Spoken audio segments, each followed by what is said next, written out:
Hi Scorpio, this is Jav. Welcome po sa ating channel.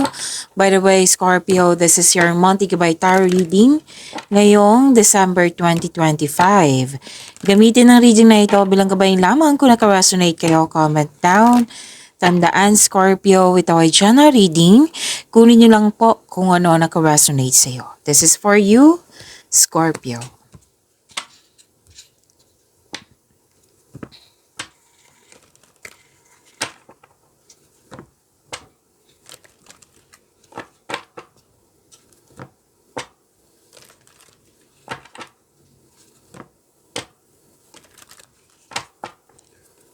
Para po ito sa iyo, Scorpio. Ngayong December 2025.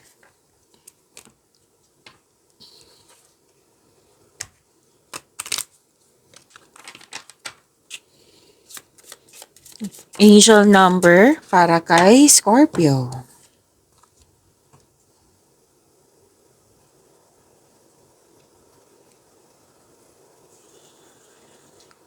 Angel number 1212. Sabi po dito, duality. Within you are shadows of dark and beams of light. The divine is reminding you to embrace the duality that is your individual spark. The spark is being ignited and is ready to illuminate the path ahead. To attract more blessings, let us say the power affirmation. Let us say, I fully embrace who I am and allow change where it is needed. I trust the duality within me. Again, I fully embrace who I am and allow change where it is needed. I trust the duality within me. So this is angel number 1212. This is a message about new beginnings, balance, staying positive, as you work toward your goals. So, trust your intuition, sabi ng iyong angel number 1212 dito, and maintain a positive mindset, Scorpio. Take action to align your thoughts with your desires. So, i-maintain nyo po yung positive mindset nyo para ma-manifest nyo po. Kung ano yung iniisip nyo na positivity, yan yung ma-manifest nyo po. Okay? And sinabi din dito na nasa right path ka. Opo, may positive changes positive changes nasa horizon na. Okay, new beginnings, positive mindset, spiritual alignment, manifestation. This is balance. So what to do when you see angel number 1212? Pause and reflect. Take a moment to pause, assess your current path, and reflect on your goals. Mag-set kayo ng clear intention. Clearly define what you want to achieve. Kung ano yung focus nyo, mag-set kayo ng clear intention. Okay? And yes, take action. Don't just think about your goals. Mag-concentrate ka sa pag-step forward to move towards your goals. Okay? And trust the process. Have faith na itong magkakaroon siya ng changes, itong ma-embrace mo yung changes, itong opportunities na dumating sa iyo. Embrace, trust the process. So this is angel number 1212.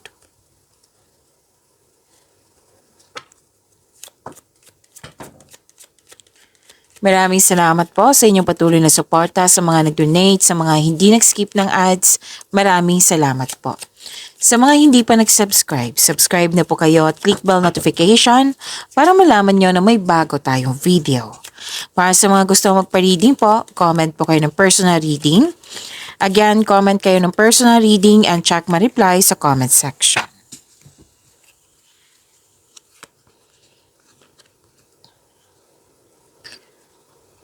Okay, love is blooming. Nagkaroon ka ng time sa iyong sarili, sa kapwa mo, sa partner, family, kapwa mo.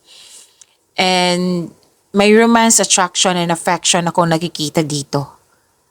And May nakita kong reunion, community, special event, togetherness, meeting, party.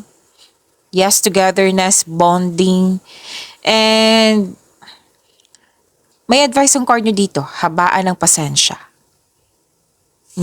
Habaan ang pasensya.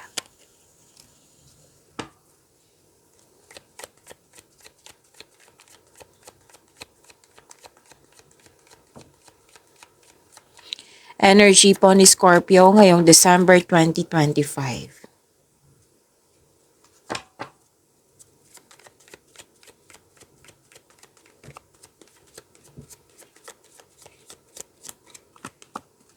Wow, Scorpio. Para sa mga bago dito, kung may napansin kayo na repeating message, yan pa yung pinupush ng card sa inyo na kailangan yung bigyan ng atensyon. Like for example, nanood kayo sa yung dito, sa monthly, weekly, daily, at may napansin kayo na repeating message, yan pa yung pinupush ng card sa inyo na kailangan yung bigyan ng atensyon, solusyon at aksyon kung maaari po. So na yung energy ni Scorpio. Ngayong December 2025, ang ganda ng dalawang card ni ito. Okay, this is success. Dalawang card po mismo nagsabi dito na may success, enjoyment, na-enjoy ka, may a time of enjoyment and you're feeling safe, naging wais ka sa pag-handle ng iyong finances. Dalawang card mismo nagsabi niyan, Scorpio. And hindi ka madamot, masaya ka makatulong sa kapwa mo. May plano kang magbakasyon, yung gusto mong bigyan ng oras yung sarili mo. At ang sabi na yung card, deserve mo ito dahil naging masipag ka sa araw-araw. May nakita rin akong promotion dito. Yes, promotion. Pagtaas ng kita, sweldo, allowance, or ng iyong posisyon. Pwedeng marami kang orders, customer, kliyente, project. Actually, sinabi dito Sinabi na yung card dito, Scorpio, this is your lucky month. Lucky. See, ang ganda. Lahat kasi ng tinanim mo nagbo-bloom. Lalo na't nagbigay ka ng pasensya. Nagkaroon ng growth. And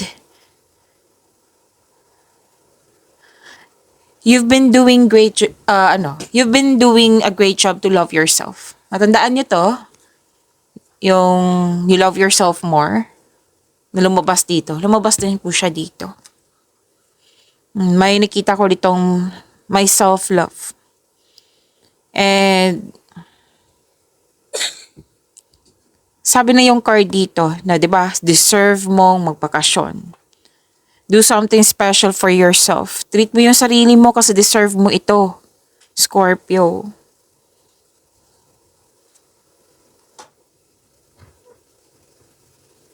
Dalawang card mismo nagsabi dito, Scorpio na financial security is yours. Relax, mag-enjoy sa achievement mo, take a break. Para sa pagbalik mo, recharge ka na. Work and wait. Abundance pa rin yung nakikita ko dito kahit nagbakasyon ka.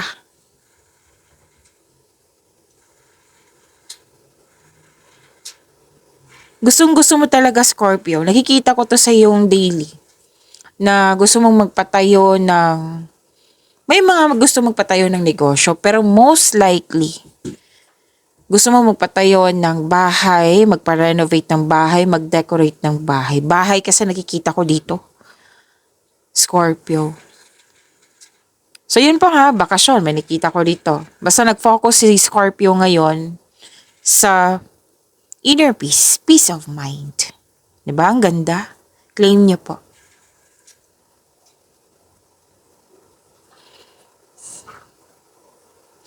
You're building stability, conserving resources. Dalawang card kasi nagsabi dito, Scorpio. Structure. Nakikita ko talaga yung structure dito. Kasama naman po yung ang ilan sa inyo gusto magpatayo ng negosyo. Ito yung dahilan na nagsipag kayo para, it might be for capital, oo. Pero most likely, ang nakikita ko talaga dito, bahay. Bumili ng gamit sa bahay, pwede.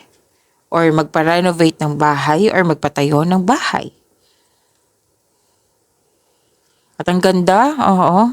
'Di ba sinabi kanina financial stability sa dalawang card na ito? Sabi ng iyong card.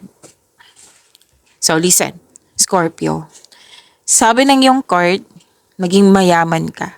Magiging mayaman ka, Scorpio. Claim nyo po. Sabi yan ng card ha. Oo, nang dahil, parati itong lumalabas sa inyo, nang dahil sa marunong kayong humawak ng pera. Ingat na ingat kayo sa naipon nyo. Marunong kang magtipid. This will lead you to have a financial abundance and personal growth po. Yayaman ka niyan. Sabi ng iyong card. So, huwag niyong kalimutan na bigyan ng panahon yung sarili mo. Tama tong iniisip mo na magbakasyon, i-treat mo yung sarili mo kasi deserve mo yan. Dalawang card mismo nagsabi niyan ha.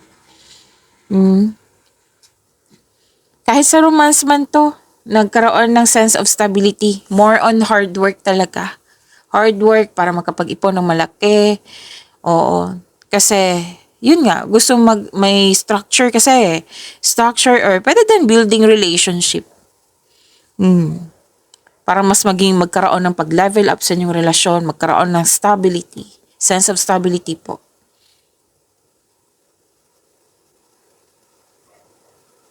May nakita ko dito, Scorpio.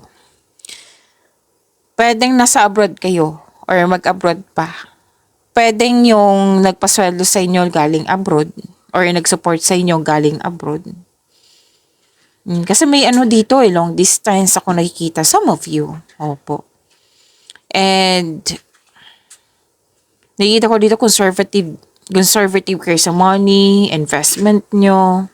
Kasi nga, gusto nyo magkaroon ng financial security kaya mas hawak ka talaga. Stricto ka sa paghawak na iyong pera.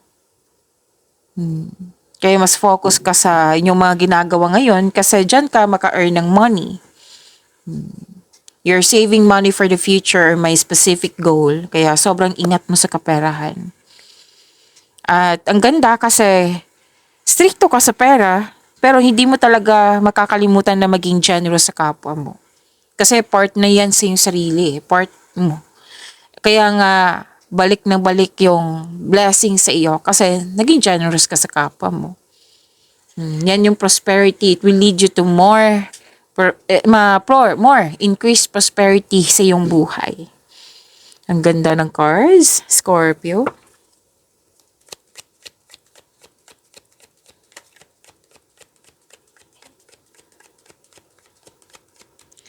Career and money ni Scorpio po, December 2025.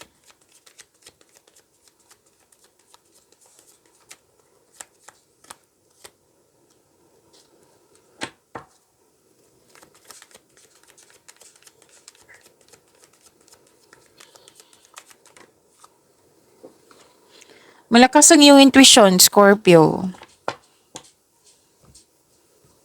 Marami din kayong iniisip ngayon. Nagkaroon ng time for reflection, which is good kasi ang time for reflection, andyan yung pahinga, andyan po yung solusyon, andyan po yung sagot sa inyong mga katanungan.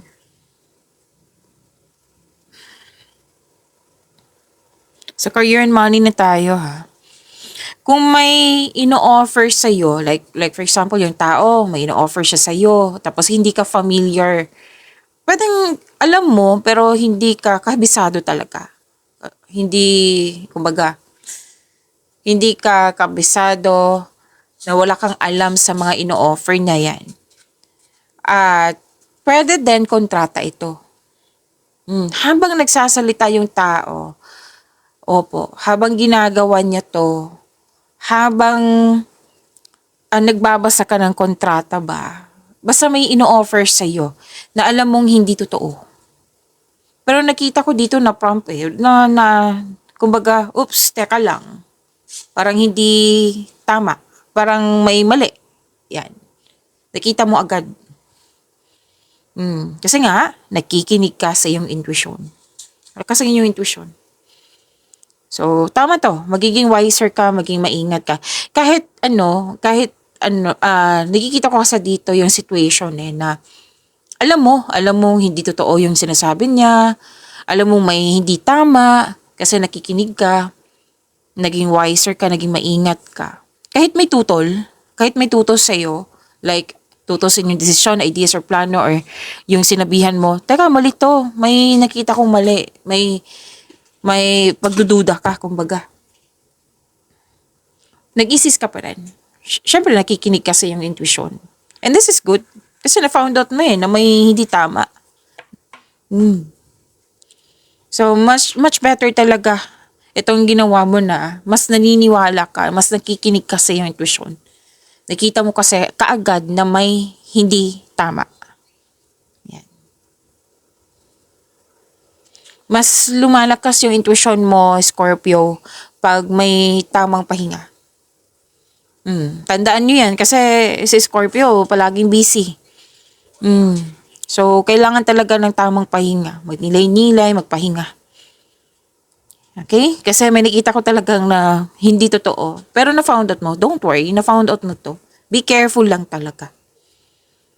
Parang, kumbaga, hinarangan mo Oy, oops, hindi to pwede. May nakita kong ganyan Nag-insist ka, which is good. Naging guarded ka.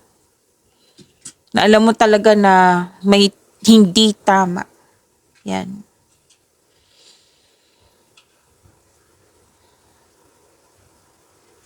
Ito yung literal na guarded. Oo.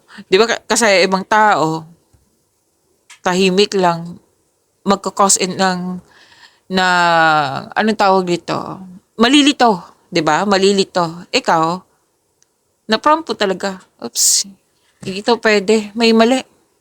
Hindi pwede sa akin yan. Which is ang galing, di ba? Kung hindi ka komportable sa mga ginagawa mo dyan, kasi may makikita ko ditong hindi tutol sa inyong gusto, decision, ideas, or plano. But you must process this kind of, disappointment. Na-disappoint ka kasi hindi naman natin control na may tao talagang ganyan. It might be rules nila yan na kailangan natin sundin. So, allow yourself to heal. Oo, mag-move forward into a new direction. At least alam mo, 'di ba? Alam mo sa sarili mo kung ano yung tama, ano yung mali. Pero we cannot control everyone May sarili din sila opinion.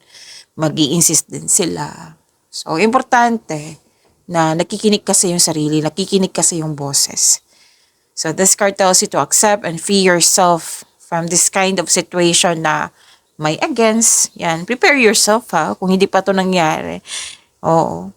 So, prepare yourself na may pangyayari talaga na hindi natin control. Kahit nakikita natin mali, patuloy pa rin nila, hayaan na lang natin. At least alam nyo na na kung ano yung tama at mali. Okay?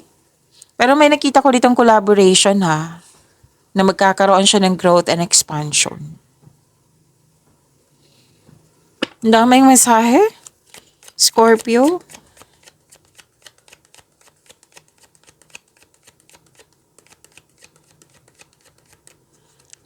Love life, self-love, partnership, and romance ni Scorpio. Ngayon, December 2025 po.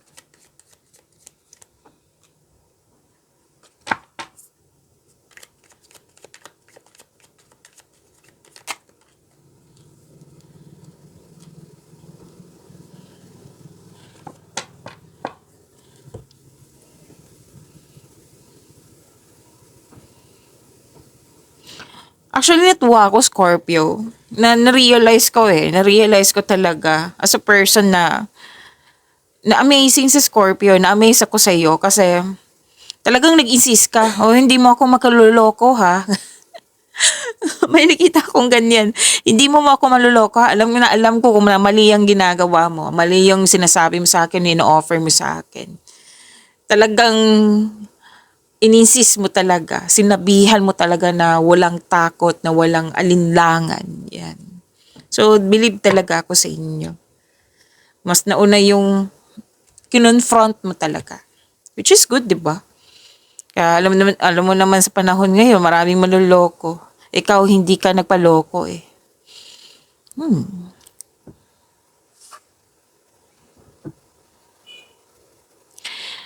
Okay, may ganap na conflict dito.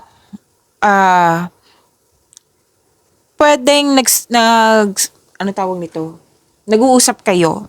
Kailangan kasi, kung magsasalita ka, magmakinig siya, magsasalita siya, magkikinig ka rin. Give and take, kumbaga. Para magkakaintindihan kayo. Pero kung ano man tong challenges na ito, single ka man, marelasyon sa buhay mag-asawa, ma-overcome niyo to. Kasi willing ka naman maayos eh. Kailangan lang talaga i-improve yung communication. And pwede din may ginaganap na pinagtanggol mo yung isang tao laban sa iba. Basta wag nyo lang kalimutan na wag magtutok sa problema. Kasi magdudulot ito ng pagtigil eh. Pero, yun nga, buong tapang. Kasi dito pa lang matapang ka na. Oo, you have strength, matapang ka.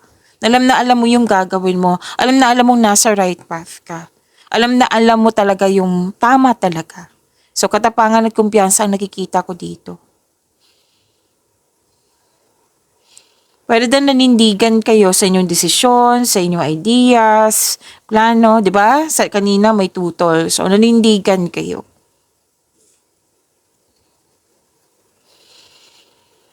Sa mga single po, you should take a chance on love. Huwag ka matakot na in love ulit. Yan ang advice ng card nyo po. Para sa mga relasyon sa buhay mag-asawa, di ba may conflict or may tampuhan? Pero sa isang tao to ha, na malapit sa'yo. So, ang advice dito, leave the past behind. It's never too late to begin again. Yung give and take talaga. Mag-usap at magpatawad. Dalawang card po mismo nagsabi niyan. Mag-usap at magpatawad. Pag-imanin niyo po yung blessings na binigay sa inyo. Scorpio, see you tomorrow. Maraming salamat po.